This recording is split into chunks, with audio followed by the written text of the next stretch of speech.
Katakanlah siapakah orang yang telah mendahului aku. Katakanlah siapakah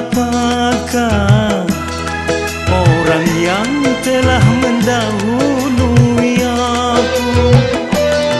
Andainya kau katakan sebelum perkawinan, tak akan menjadi rasa penyesalan. Malam pertama ku tambahkan telah berakhir dengan kekecewaan.